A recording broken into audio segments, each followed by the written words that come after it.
ನಮಸ್ಕಾರ friend, welcome to compound corner Kannada channel. ಈ ಚಾನಲ್ನ ಸಬ್ಸ್ಕ್ರೈಬ್ ಮಾಡಿಲ್ಲ ಅಂದರೆ ಪ್ಲೀಸ್ ಸಬ್ಸ್ಕ್ರೈಬ್ ಮಾಡಿ. ಫ್ರೆಂಡ್ಸ್, ಈ ದಿನ ಇಂಡಿಯನ್ ಸ್ಟಾರ್ಟಪ್ ವರ್ಲ್ಡಲ್ಲಿ ಒಂದು ಬಿಗ್ ಬ್ರೇಕಿಂಗ್ ನ್ಯೂಸ್ ಬಂದಿದೆ. ಅದು ಏನಂದರೆ, ಸ್ವಿಗ್ಗಿ ಕಂಪನಿ 10,000 ಕೋಟಿ ಫಂಡ್ ರೈಸ್ ಮಾಡಿದೆ, ಅದು ಕೂಡ QIP ರೂಟಿಂದ. ಈ ಫಂಡ್ ರೈಸ್ ಆದಮೇಲೆ ಸ್ವಿಗ್ಗಿ ಹತ್ತಿರ ಟೋಟಲ್ ಕ್ಯಾಶ್ ಬ್ಯಾಲೆನ್ಸ್ ಈಗ 17,000 ಕೋಟಿ ಆಗಿದೆ.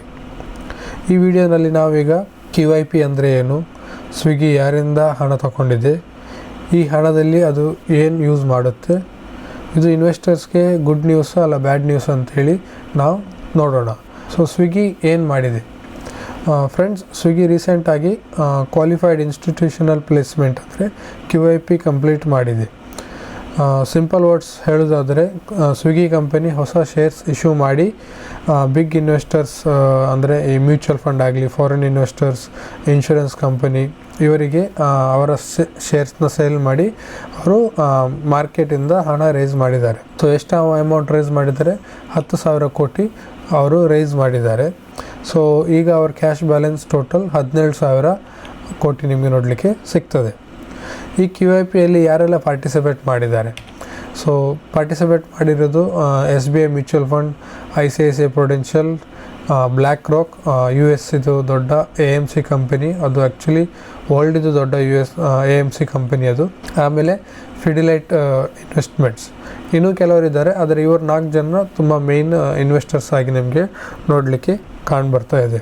ಸೊ ಇದರ ಮೀನಿಂಗ್ ಏನಂದರೆ, ದೊಡ್ಡ ಇನ್ವೆಸ್ಟರ್ಸ್ಗೆ ಇನ್ನೂ ಸ್ವಿಗ್ಗಿ ಮೇಲೆ ತುಂಬ ಕಾನ್ಫಿಡೆನ್ಸ್ ಇದೆ, ಹಾಗಾಗಿ ಅವರು ತುಂಬ ಇನ್ವೆಸ್ಟ್ಮೆಂಟ್ ಈ ಕಂಪನಿಯಲ್ಲಿ QIP ಥ್ರೂ ಅಲ್ಲಿ ಮಾಡಿದ್ದಾರೆ. ಈಗ QIP ಅಂದರೆ ಏನು?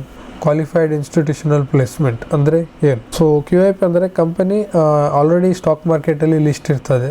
ಸೊ ಅವರಿಗೆ ಇನ್ನೂ ಕ್ಯಾಶ್ ಇದು ಅಗತ್ಯ ಇರ್ತದೆ. ಸೊ ಆಗ ಅವ್ರು ಏನು ಮಾಡ್ತಾರೆ, ಅವರ ಅಡಿಷನಲ್ ಕ್ಯಾಪಿಟಲನ್ನು ರೈಸ್ ಮಾಡಲಿಕ್ಕೆ ಅವರ ಕಂಪನಿಯ ಶೇರ್ಸನ್ನು ಅವರು ಈ ಇನ್ಸ್ಟಿಟ್ಯೂಷನಲ್ ಇನ್ವೆಸ್ಟರ್ಸಿಗೆಲ್ಲ ಇಶ್ಯೂ ಮಾಡ್ತಾರೆ. ಸೊ ಅದನ್ನು ಕ್ವಾಲಿಫೈಡ್ QIP ಅಂತ ಹೇಳ್ತಾರೆ, ಅಂದರೆ ಕ್ವಾಲಿಫೈಡ್ ಇನ್ಸ್ಟಿಟ್ಯೂಷನಲ್ ಪ್ಲೇಸ್ಮೆಂಟ್.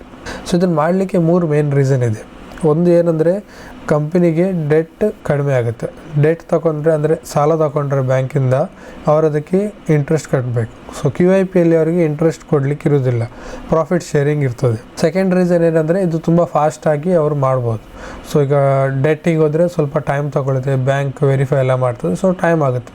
QIP ಆದರೆ ಬೇಗನೆ ಆಗುತ್ತೆ, ಯಾಕಂದರೆ ಬ್ಯಾಂಕ್ ಹತ್ರ ಇದು ಈ ಇನ್ವೆಸ್ಟರ್ಸ್ ಯಾರು ಬರ್ತಾರಲ್ಲ ಅವರಿಗೆ ಆಲ್ರೆಡಿ ಕಂಪನಿದು ಹಿಸ್ಟ್ರಿ ಗೊತ್ತಿರುತ್ತೆ, ಯಾಕಂದರೆ ಅದು ಮಾರ್ಕೆಟಲ್ಲಿ ಆಲ್ರೆಡಿ ಲಿಸ್ಟೆಡ್ ಕಂಪನಿ, ಹಾಗಾಗಿ ಅವ್ರ ಹಿಸ್ಟ್ರಿ ಆಲ್ರೆಡಿ ಇರುತ್ತೆ. ಸೊ ಅವರಿಗೆ ಈಸಿಯಾಗಿ ಹಣ ಸಿಗ್ತದೆ. ಮೂರನೇದೇನೆಂದರೆ, ಕ್ಯಾಶಿಗೆ ಗ್ರೋತ್ಗೆ ಕ್ಯಾಶ್ ರೆಡಿ ಇರುತ್ತೆ. ಸೊ ಅವ್ರಿಗೆ ಯಾವಾಗ ಕ್ಯಾಶ್ ಬೇಕೋ ಆಗ QIP ಥ್ರೂ ಅಲ್ಲಿ ಅವರು ತಗೊಳ್ಬೋದು. ಸ್ವಿಗ್ಗಿ ಹಣವನ್ನು ಎಲ್ಲಿ ಇನ್ವೆಸ್ಟ್ ಮಾಡ್ತದೆ? ಸೊ ಈಗ 10,000 ಕೋಟಿ ಅವರು ತಗೊಂಡಿದ್ದಾರಲ್ಲ, ಅದನ್ನು ಅವರು ಎಲ್ಲಿ ಯಾವ ಪರ್ಪಸಿಗೋಸ್ಕರ ತಗೊಂಡಿದ್ದಾರೆ? ಸೊ ಮೊದಲು ಏನಂದರೆ ಅವ್ರದ್ದು ಇನ್ಸ್ಟಾಮಾರ್ಟ್ ಅಂದರೆ ನಿಮಗೆ ನೋಡಿರ್ಬೋದು ಫ್ರೆಂಡ್ಸ್. ಸೊ ಈಗ ಇದು ಬ್ಲಿಂಕಿಟ್ ಆಗಲಿ, ಜೆಪ್ಟೋ ಆಗಲಿ, ಅದೆಲ್ಲ ಇನ್ಸ್ಟಾಮಾರ್ಟ್ ಬಿಸ್ನೆಸ್. ಅಂದರೆ ನಿಮಗೆ 10 ಮಿನಿಟಲ್ಲಿ ನಿಮಗೆ ಡೆಲಿವರಿ ಬರ್ತದೆ. ಸೊ ಅದನ್ನು ಅವರು ಇನ್ನೂ ಫಾಸ್ಟಾಗಿ ಗ್ರೋ ಮಾಡಲಿಕ್ಕೆ ಆ ಬಿಸ್ನೆಸ್ಸಿಗೆ ಅವರು ಯೂಸ್ ಮಾಡ್ತಾರೆ. ಸೆಕೆಂಡ್ ಏನಂದರೆ, ಹೊಸ ಡಾರ್ಕ್ ಸ್ಟೋರ್ನ ಓಪನ್ ಮಾಡ್ತಾರೆ. ಡಾರ್ಕ್ ಸ್ಟೋರ್ ಅಂದರೆ ಈ ಇನ್ಸ್ಟಾಮಾರ್ಟ್ ಅಂದರೆ ಏನಂದರೆ 10 ನಿಮಿಷದಲ್ಲಿ 15 ನಿಮಿಷದಲ್ಲಿ ನಿಮಗೆ ಡೆಲಿವರಿ ಬರ್ತದೆ. ಸೊ ಅದು ಡೆಲಿವರಿ ಬರೋದಿಲ್ಲಿಂದ ಇಂಥ ಡಾರ್ಕ್ ಸ್ಟೋರ್ ಇರ್ತದೆ, ಅಲ್ಲಿ ಏರಿಯಾದಲ್ಲಿ ಡಾರ್ಕ್ ಸ್ಟೋರ್ ಇರ್ತದೆ. ಈ ಡಾರ್ಕ್ ಸ್ಟೋರಿಂದ ಐಟಮ್ಸ್ ತಗೊಂಡವರು ಡೆಲಿವರಿ ಮಾಡೋದು. ಸೊ ಇದನ್ನು ಅವರು ಜಾಸ್ತಿ ರೈಸ್ ಮಾಡಿದರೆ, ಡಾರ್ಕ್ ಸ್ಟೋರ್ ಇನ್ನೂ ಜಾಸ್ತಿ ಅವರು ನಂಬರ್ಸ್ ರೈಸ್ ಮಾಡಿದರೆ ಅವರಿಗೆ ಇನ್ನೂ ಜಾಸ್ತಿ ಏರಿಯಾನು ಕವರ್ ಮಾಡ್ಬೋದು. ಸೊ ಈ ಡಾರ್ಕ್ ಸ್ಟೋರ್ ರೈಸ್ ಮಾಡಲಿಕ್ಕೆ ಅವರು ಯೂಸ್ ಮಾಡ್ತಾರೆ. ಪ್ಲಸ್ ಏನೊಂದೇನೆಂದರೆ, investment in technology and AI investment. Swiggy ಒಂದು ಟೆಕ್ನಾಲಜಿಕಲ್ ಕಂಪನಿ, ಅದು ಟೆಕ್ನಾಲಜಿ ಕಂಪನಿ ಅದು, ಹಾಗಾಗಿ ಅವರು ಅದರಲ್ಲಿ ಇನ್ನೂ ಜಾಸ್ತಿ ಅವರು ಇನ್ವೆಸ್ಟ್ಮೆಂಟ್ ಮಾಡಲಿಕ್ಕೆ ಟ್ರೈ ಮಾಡ್ತಾರೆ. ಫೋರ್ತ್ ಏನಂದರೆ, ಮಾರ್ಕೆಟಿಂಗ್ ಆಫರ್ಸ್ ಮಾಡ್ತಾರೆ. ಅಂದರೆ ಈಗ ಕಾಂಪಿಟೇಟರ್ಸ್ ಜೆಪ್ಟೋ ಆಗಲಿ, ಬ್ಲಿಂಕಿಟ್ ಆಗಲಿ ಆಫರ್ಸ್ ಕೊಡುವಾಗ ಇವರು ಹಿಂದೆ ಇರಬಾರ್ದು. ಸೊ ಅದಕ್ಕೆ ಕ್ಯಾಶ್ ಬೇಕಾಗುತ್ತೆ, ತುಂಬ ಕ್ಯಾಶ್ ಬರ್ನ್ ಮಾಡಬೇಕಾಗುತ್ತೆ. ಸೊ ಅದರಿಂದ ಈ ಹಣನ ಅವ್ರು ಯೂಸ್ ಮಾಡಿ ಜನರಿಗೆ ಆಫರ್ಸ್ ಕೊಡ್ತಾರೆ, ಅಡ್ವರ್ಟೈಸ್ಮೆಂಟ್ ಮಾಡ್ತಾರೆ. ಸೊ ಅಂಥದ್ದೆಲ್ಲ ಬಿಸ್ನೆಸ್ಸಿಗೆ ಬೇಕಾಗಿರುವಂಥ ಎಲ್ಲ ಸ್ಟ್ರಾಟಜೀಸ್ ಅವ್ರು ಯೂಸ್ ಮಾಡಿ ಮಾರ್ಕೆಟನ್ನು ಕ್ಯಾಪ್ಚರ್ ಮಾಡಲಿಕ್ಕೆ ಟ್ರೈ ಮಾಡ್ತಾರೆ. ಸೊ ಈ 4 ಮೇನ್ ಪರ್ಪಸಿಗೋಸ್ಕರ ಅವರು ಈ ಹಣನ ಯೂಸ್ ಮಾಡ್ತಾರೆ. ಸೊ ಈಗ ನೋಡೋದಾದರೆ, ಬ್ಲಿಂಕಿಟ್ ಆಗಲಿ, ಜೆಪ್ಟೋ ಆಗಲಿ, ಸ್ವಿಗ್ಗಿ ಆಗಲಿ, ಈ 3 ಪ್ಲೇಯರಲ್ಲಿ ಕಾಂಪಿಟೇಷನ್ನಲ್ಲಿ ಯಾರು ಮುಂದೆ ಬರ್ಬೋದು? ಫ್ರೆಂಡ್ಸ್, ಟ್ರೂತ್ ಹೇಳಬೇಕಾದ್ರೆ ಕ್ವಿಕ್ ಕಾಮರ್ಸ್ ಬಿಸ್ನೆಸ್ ತುಂಬ ಕ್ಯಾಶ್ ಬರ್ನಿಂಗ್ ಬಿಸ್ನೆಸ್. ಅಂದರೆ ಇದರಲ್ಲಿ ನೀವು ರೆಗ್ಯುಲರ್ ಆಗಿ ಹಣ ಇನ್ವೆಸ್ಟ್ ಮಾಡ್ತಾನೇ ಇರಬೇಕು, ಆಗ ಮಾತ್ರ ನೀವು ರೇಸಲ್ಲಿ ಮುಂದೆ ಇರ್ಬೋದು.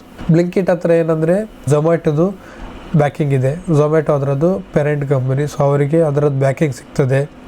ಝೆಪ್ಟೋ ಏನಂದರೆ ಆಲ್ರೆಡಿ ರೀಸೆಂಟ್ಲಿ ಅವರೀಗ ಬಿಲಿಯನ್ಸ್ ಮಾರ್ಕೆಟ್ ಅಂತ ತಗೊಂಡಿದ್ದಾರೆ. ಸೊ ಹೀಗಾಗಿ ಸ್ವಿಗ್ಗಿನ ಹೇಳ್ತಾ ಇದ್ದಾರೆ ನಾವು ರೇಸಲ್ಲಿ ಹಿಂದೆ ಇರೋದಿಲ್ಲ. ಸೊ ಅವರು ಪುನಃ ಈಗ QAPಯಿಂದ ಮಾರ್ಕೆಟಿಂದ ಹಣ ತಗೊಳ್ಳಿಕ್ಕೆ ಟ್ರೈ ಮಾಡಿದರು. ಅಂದರೆ ಆಯಿತು, ಅವ್ರು ಸಕ್ಸಸ್ಫುಲಿ ತಗೊಂಡಿದ್ದಾರೆ. ಸೊ ಸಿಂಪಲಾಗಿ ಹೇಳೋದಂದ್ರೆ ಏನಂದರೆ ಮಾರ್ಕೆಟಲ್ಲಿ ಮುಂದೆ ಬರಬೇಕಾದ್ರೆ ಸ್ಟ್ರಾಟಜಿ ಅಲ್ಲ, ಅದರೊಟ್ಟಿಗೆ ನಿಮಗೆ ಕ್ಯಾಶ್ ಪವರ್ ಕೂಡ ಬೇಕಾಗುತ್ತೆ.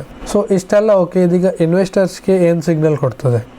ಸೊ ಇನ್ವೆಸ್ಟರ್ಸ್ಗೆ ಸಿಗ್ನಲ್ ಕೊಡ್ತದೆ, ಸ್ವಿಗ್ಗಿ ಸ್ಟಾಕ್ ಮೇಲೆ ಪಾಸಿಟಿವ್ ಸೆಂಟಿಮೆಂಟ್ ಬಂದಿದೆ. ಸೊ ಇವಾಗ ನೀವು ನೋಡಿದರೆ ಸ್ಟಾಕಲ್ಲಿ 4% ಇದು ನಿಮಗೆ ಸ್ಪೀಡ್ ನೋಡಲಿಕ್ಕೆ ಸಿಗ್ತಾ ಇದೆ. ಸೊ ಪ್ಲಸ್ ಇನ್ಸ್ಟಿಟ್ಯೂಷನ್ಸ್ ತುಂಬ ಇನ್ವೆಸ್ಟ್ಮೆಂಟ್ ಮಾಡ್ತಾ ಇದ್ದಾರೆ. ನೋಡಿದಾಗೆ ಇದು ಮ್ಯೂಚುವಲ್ ಫಂಡ್ ಆಗಲಿ, ಬ್ಲ್ಯಾಕ್ ರಾಕ್ ಆಗಲಿ, ಅವರು ಇನ್ವೆಸ್ಟ್ಮೆಂಟ್ ಮಾಡೋದನ್ನು ನಿಮಗೆ ನೋಡಲಿಕ್ಕೆ ಸಿಗ್ತಾ ಇದೆ. ಪ್ಲಸ್ ಅನಲಿಸ್ಟ್ ಕೂಡ ಹೇಳ್ತಾ ಇದ್ದಾರೆ ಕಂಪನಿ ಗ್ರೋತ್ ಮೋಡಲ್ ಇದೆ. ಸೊ ಲಾಂಗ್ ಟರ್ಮಲ್ಲಿ ಒಂದು ಒಳ್ಳೆ ಸ್ಟ್ರಾಂಗ್ ವಿಷನ್ ನಿಮಗೆ ನೋಡಲಿಕ್ಕೆ ಸಿಗ್ತದೆ. ಆದರೆ ನೆನಪಿರಲಿ ಫ್ರೆಂಡ್ಸ್, ಶಾರ್ಟ್ ಟರ್ಮಲ್ಲಿ ನಿಮಗೆ ತುಂಬ ವಾಲಟಿಲಿಟಿ ನೋಡಲಿಕ್ಕೆ ಸಿಗ್ಬೋದು. ಸೊ ಇನ್ವೆಸ್ಟರ್ಗೆ ಇದರ ಮೀನಿಂಗ್ ಏನು? ಸೊ ಕಂಪನಿ ಹತ್ರ ತುಂಬ ಸ್ಟ್ರಾಂಗ್ ಕ್ಯಾಶ್ ಇದೆ ಈಗ. ಸೊ ಪ್ಲಸ್ ಇನ್ನೊಂದೇನೆಂದರೆ ನೆಕ್ಸ್ಟ್ 2-3 ವರ್ಷವರೆಗೆ ಕಂಪನಿ ಈಸಿಲಿ ಸರ್ವೈವ್ ಮಾಡ್ಬೋದು, ಅವರ ಎಕ್ಸ್ಪೆನ್ಸಸ್ನ ಅವರು ಮೀಟ್ ಮಾಡ್ಬೋದು. ಹಾಗೂ ಪ್ರಾಫಿಟೇಬಲ್ ಇಮಿಡಿಯೇಟ್ ಆಗಲ್ಲ, ಆದರೆ ಫೌಂಡೇಶನ್ ತುಂಬ ಸ್ಟ್ರಾಂಗ್ ಆಗಿ ಬರುತ್ತೆ. ಆದರೆ ರಿಸ್ಕ್ ಕೂಡ ಇದೆ, ಯಾಕಂದರೆ ಈ ಬಿಸ್ನೆಸ್ಸಲ್ಲಿ ಅವರು ಸರ್ವೈವ್ ಆಗಬೇಕಾದ್ರೆ ಕಂಟಿನ್ಯೂಸ್ ಆಗಿ ಕ್ಯಾಶ್ನ ಬರ್ನ್ ಮಾಡಲೇಬೇಕು, ಮಾರ್ಜಿನ್ಸ್ನ ಅವರು ಮೇಂಟೈನ್ ಮಾಡಿ ಬರಬೇಕು. ಇವಾಗ ಈ ಕಂಪನಿ ನೋಡಿದರೆ ಸ್ವಿಗ್ಗಿ ಎಲ್ಲ, ಸೊ ಇವರೆಲ್ಲ ಇನ್ನೂ ನಿಮಗೆ ಬ್ರೇಕ್ ಇವನ್ ಪಾಯಿಂಟ್ ಹತ್ರ ಇದ್ದಾರೆ. ಸೊ ಕೆಲವೊಮ್ಮೆ ಲಾಸ್ ಪೋಸ್ಟ್ ಮಾಡ್ತಾರೆ, ಕೆಲವೊಮ್ಮೆ ಪ್ರಾಫಿಟ್. ಸೊ ಆ ಥರ ಸಿಚುವೇಷನಲ್ಲಿ ಅವರು ಇದ್ದಾರೆ. ಒಮ್ಮೆ ಚೆಕ್ ಮಾಡಿ ರೀಸೆಂಟ್ ನಂಬರ್ಸ್ ಇವ್ರದ್ದು ಹೇಗೆ ಬಂದಿದೆ ಅಂಥೇಳಿ. ಪ್ಲಸ್ ರೆಗ್ಯುಲೇಷನ್ ಮತ್ತು ಕಾಂಪಿಟೇಷನ್ ಪ್ರೆಷರ್ ಯಾವಾಗಲೂ ಇರುತ್ತೆ. ಕಾಂಪಿಟೇಟರ್ ಕೂಡ ಒಂದು ಸ್ಟೆಪ್ ಮುಂದೆ ಹೋಗಲಿಕ್ಕೆ ಅವರು ಹೊಸ ಸ್ಟ್ರಾಟಜೀಸ್ನ ಹಾಕ್ತಾನೆ ಇರ್ತಾರೆ. ಸೊ ಅದನ್ನು ಬೀಟ್ ಮಾಡಲಿಕ್ಕೆ ಸ್ವಿಗ್ಗಿ ಕೂಡ ರೆಡಿ ಇರಬೇಕು. ಸೊ ತುಂಬ ಇದು ಇಂಟೆನ್ಸ್ ಕಾಂಪಿಟೇಷನ್ ಬಿಸ್ನೆಸ್ ನಿಮಗೆ ನೋಡಲಿಕ್ಕೆ ಸಿಗ್ತಾ ಇದೆ. ಹಾಗಾಗಿ ಈ ಬಿಸ್ನೆಸ್ನಲ್ಲಿ ಇನ್ವೆಸ್ಟ್ ಮಾಡೋ ಬದಲು ಯಾವಾಗಲೂ ನಿಮ್ಮ ಅಡ್ವೈಸರ್ ಹತ್ರ ಒಂದು ಸಲಹೆ ತಗೊಂಡು ನೀವು ಅಡ್ವೈಸ್ ಮಾಡಬೇಕು. ಸೊ ಕನ್ಕ್ಲೂಷನ್ ಏನು ಗೆಳೆಯರೆ? ಕನ್ಕ್ಲೂಷನ್ ಏನಂದರೆ ಸ್ವಿಗ್ಗಿ ಸಕ್ಸಸ್ಫುಲಿ 10,000 crores ರೈಸ್ ಮಾಡಿದ್ದಾರೆ QAP ಥ್ರೂ ಅಲ್ಲಿ. ಗ್ರೋತ್ ಇದು ಕಾನ್ಫಿಡೆನ್ಸ್ ಕಾಣ್ತಾ ಇದೆ. ದೊಡ್ಡ ಇನ್ವೆಸ್ಟರ್ಸ್ಗೆ ತುಂಬ ಟ್ರಸ್ಟ್ ಇದೆ ಈ ಕಂಪನಿ ಮೇಲೆ, ಹಾಗೆ ಅವರು ಇನ್ವೆಸ್ಟ್ ಮಾಡಿದ್ದಾರೆ. ಪ್ಲಸ್ ಲಾಂಗ್ ಟರ್ಮಲ್ಲಿ ಸಹ ಒಳ್ಳೆ ಗೇಮ್ ಪ್ಲ್ಯಾನ್ ಸಹ ನೋಡಲಿಕ್ಕೆ ಸಿಗ್ತಾ ಇದೆ. ಆದರೆ ಸಣ್ಣ ಇನ್ವೆಸ್ಟರ್ಸಿಗೆ ಈ ಥರ ಕಂಪನಿಯಲ್ಲಿ ಹೋಗೋದು ತುಂಬ ರಿಸ್ಕಿ, ಯಾಕಂದರೆ ದೊಡ್ಡ ಇನ್ವೆಸ್ಟರ್ ಏನು ಹಣ ಹಾಕಿದಾರಲ್ಲ, ಸೊ ಅವರಿಗೆ ಅದೇನು ಲಾಸ್ ಆದರೂ ಸಹ ಅವ್ರಿಗೇನು ಅಷ್ಟು ಡಿಫ್ರೆನ್ಸ್ ಗೊತ್ತಾಗೋದಿಲ್ಲ, ಯಾಕಂದರೆ ಅವ್ರ ಹತ್ರ ಅಷ್ಟು ಹಣ ಬ್ಯಾಕಪ್ ಇರುತ್ತೆ. ಸೊ ಏನು ಪ್ರಾಬ್ಲಮ್ ಇರಲ್ಲ. ಆದರೆ ನೀವು ಸಣ್ಣ ಇನ್ವೆಸ್ಟರ್ಸ್ ಡೈರೆಕ್ಟ್ ಇಂಥ ಕಂಪನಿಯಲ್ಲಿ ಇನ್ವೆಸ್ಟ್ ಮಾಡಲಿಕ್ಕೆ ಹೋದರೆ ನಿಮ್ಮ ಕ್ಯಾಪಿಟಲ್ ಸೆಕ್ಯೂರಿಟೀಸ್ ಅದು ನೀವು ನೋಡಬೇಕಾಗುತ್ತೆ. ನಿಮಗೆ ಈ ಬಿಸ್ನೆಸ್ ಮೇಲೆ ಕಾನ್ಫಿಡೆನ್ಸ್ ಇದ್ದರೆ ನೀವು ಇನ್ವೆಸ್ಟ್ ಮಾಡ್ಬೋದು. ಆದರೆ ನಾವು ಇದರಲ್ಲಿ ಏನಂದರೆ ನಾನು ನಿಮಗೆ ಏನೂ ರೆಕಮೆಂಡೇಷನ್ ಇಲ್ಲಿ ಕೊಡೋದಿಲ್ಲ. ಸೊ ಇದು ಶಾರ್ಟ್ ಟರ್ಮಲ್ಲಿ ಟ್ರೇಡಿಂಗ್ ಅಲ್ಲ, ಬಟ್ ಲಾಂಗ್ ಟರ್ಮು ಇದು ಬಿಸ್ನೆಸ್ ಸ್ಟೋರಿ. ಸೊ ಲಾಂಗ್ ಟರ್ಮಿಗೋಸ್ಕರ ಇವರೆಲ್ಲ ಇದನ್ನೆಲ್ಲ ಮಾಡ್ತಾ ಇದ್ದಾರೆ. ಸೊ ವಿಡಿಯೋ ನಿಮಗೆ ಇಷ್ಟ ಆದರೆ ಸಬ್ಸ್ಕ್ರೈಬ್ ಮಾಡಿ. ನೆಕ್ಸ್ಟ್ ವಿಡಿಯೋದಲ್ಲಿ ಮತ್ತೆ ಸಿಗೋಣ. Thank you, bye.